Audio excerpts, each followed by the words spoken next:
नमस्कार किसान साथियों, एसआरजे फार्मिंग चैनल पे आप सभी का स्वागत है। किसान मित्र, आज की वीडियो में हम बताने वाले हैं गेहूं में दूसरा स्प्रे आपको क्या डालना होता है, कौन कौन सी चीज़ें डालनी चाहिए जिससे आपको अच्छा और ज़्यादा लाभ मिल सके। नमस्कार किसान साथियों, एसआरजे फार्मिंग चैनल पे फिर से स्वागत है।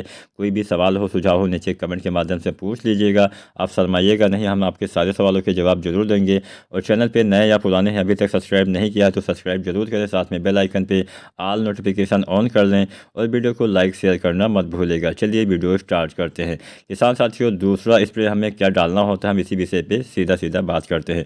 तो दूसरे स्प्रे के रूप में हम यहाँ पे 2-3 चीज़ें आपको बताने वाले हैं जिसका इस्तेमाल किसान भाई कर सकते हैं। किसान साथियों, यहाँ पे हम थोड़ा बहुत पहले स्प्रे के रूप में भी चर्चा कर लेते हैं क्या डालना होता है। पहले छिड़काव के रूप में आपको NPK 19-19-19 का इस्तेमाल करना होता है। इसकी आपको 1 या 1.5 किलोग्राम मात्रा प्रति एकड़ के हिसाब से डालना होता है।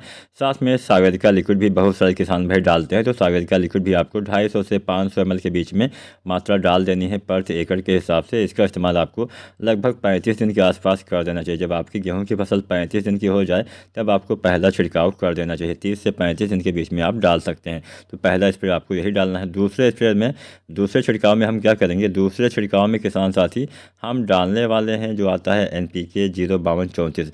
05234 का इस्तेमाल कब करना होता है? 05234 का इस्तेमाल हमें गबोट अवस्था में करना होता है। हालांकि बहुत सारे किसान भाई दूसरे NPK के रूप में NPK 19-19-19 का दोबारा से भी इस्तेमाल कर देते हैं। अगर मान लीजिए फसल थोड़ा अच्छी ग्रोथ नहीं हो रही है तो लगभग आप 40 दिन के आसपास, या फिर मान लीजिए पहला NPK आप 35 दिन पे डालते हैं तो दोबारा से फिर 10-15 दिन के बाद दोबारा से भी आप NPK 19-19-19 डाल सकते हैं। अच्छी ग्रोथ होती है।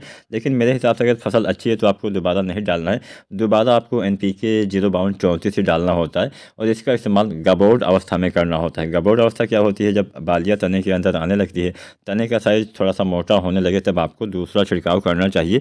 अच्छा लाभ आपको देखने को मिलता है। अब हम ये भी जान लेते हैं दूसरे स्प्रे के रूप में हमें कौन कौन सी चीज़ें डालनी चाहिए। तो किसान भाइयों, दूसरे स्प्रे के रूप में हमें पहली चीज़ डालनी है NPK 05234। इसका इस्तेमाल हमें करना होता है गबोट अवस्था में, बालियाँ निकलने से पहले, बालियाँ तने के अंदर आ जाती हैं तब। और इसकी आपको 1 या 1.5 किलोग्राम मात्रा प्रति एकड़ की दर से डालना होता है। इतनी मात्रा पर्याप्त होती है। इसमें 52% फास्फोरस, 34% पोटेशियम पाया जाता है। इसके इस्तेमाल से बालियाँ बाद में अच्छी आती हैं, हेल्दी आती हैं, दाने की संख्या में बढ़ोतरी होती है, बालियाँ लंबी मोटी ताज़ी आती हैं। तो इसका इस्तेमाल आपको करना चाहिए। इसके साथ साथ एक चीज़ और आप डाल सकते हैं, वो है बोरोन।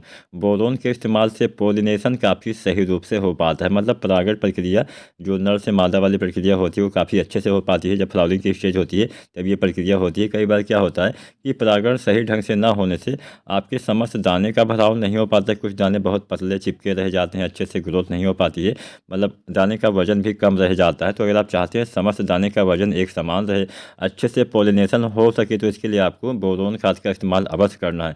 जो बोरोन आता है 20% वाला, इसका आपको इस्तेमाल करना है और इसकी आपको अधिकतम 100 ग्राम मात्रा यूज करनी है। 100 ग्राम मात्रा पर्याप्त होती है प्रति एकड़ के हिसाब से। तो 100 ग्राम मात्रा भी आपको NPK 05234 के साथ में डाल देना है। बस आपको इसका जो घोल है अलग अलग बनाना पड़ेगा, एक साथ ही नहीं घोल देना है। सबका घोल यहाँ पे अलग ही आपको बनाना है। तो बोरोन भी आपको 20% वाला लगभग 100 ग्राम यूज करना है गबोट अवस्था में। इसके साथ में तीसरी चीज़ आपको यूज करनी है सागर का लिक्विड, या फिर कोई भी जो लिक्विड वाले ग्रोथ प्रमोटर आते हैं उसका इस्तेमाल आप कर सकते हैं। अगर आप सागर का लिक्विड डालते हैं तो सागर का लिक्विड डालने से भी अच्छा फ़ायदा मिलता है, अच्छे से लाभ मिलता है, अच्छी ग्रोथ होती है, अच्छी बढ़वार होती है। तो सागर का लिक्विड एक तरह से ग्रोथ प्रमोटर है, आप सभी को पता ही होगा। सागर का लिक्विड की आपको लगभग 250 से 300 या 400 ml मात्रा डाल देनी है। इस अवस्था में अच्छा लाभ आपको देखने को मिल जाएगा। तो तीसरी चीज़ हो गई सागर का लिक्विड। चौथी चीज़ भी आप डाल सकते हैं, वो है यूरिया खाद।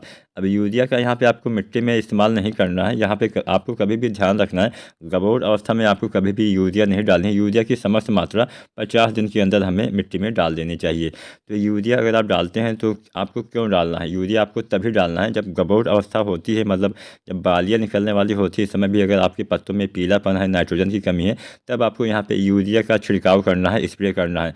तो यूरिया की यहाँ पर आपको 1 या 2 किलोग्राम मात्रा डालनी है प्रति एकड़ के हिसाब से। अधिकतम आप 3 किलोग्राम डाल सकते हैं, लेकिन मेरे हिसाब से 2 kg मात्रा पर्याप्त रहेगी। तो यहाँ पे हमने 4 चीज़ें आपको बताई। पहला हमने बताया 05234, जिसको आपको 1 से 1.5 किलोग्राम डालना है। दूसरा हमने बताया बोरोन 20% वाला, जिसकी आपको 100 ग्राम मात्रा डालनी है। तीसरा दूसरा हमने बताया सागरिका, जो आप 250 से 300 या फिर 400 ml तक डाल सकते हैं। चौथी चीज़ हमने बताई यूरिया दानेदार, इसका घोल बना के आपको डालना है। और चारों चीज़ें एक साथ आप प्रयोग कर सकते हैं, बस अलग अलग घोल आप बनाइएगा। तो यूरिया का इस्तेमाल तभी करना है जब पीलापन हो, पीलापन नहीं है तो केवल 3 चीज़ें डालनी है, 05234, बोरोन और सागरिका, जिससे अच्छा लाभ आपको देखने को मिल जाएगा। आप चाहें तो बालियाँ निकलने के बाद आप एक स्प्रे जो आता है 0050, इसका भी कर सकते हैं, अच्छा लाभ तभी आपको देखने को मिल जाएगा। तो उम्मीद करते हैं आपको अच्छे से पता चल गया होगा कि दूसरा छिड़काव आपको किसका करना है। अगर वीडियो पसंद आई हो लाइक ज़रूर करना, चैनल पर नए या पुराने हैं सब्सक्राइब नहीं किया है तो प्लीज़ SRJ फार्मिंग चैनल को सब्सक्राइब करके बेल आइकन ज़रूर दबाएँ। धन्यवाद।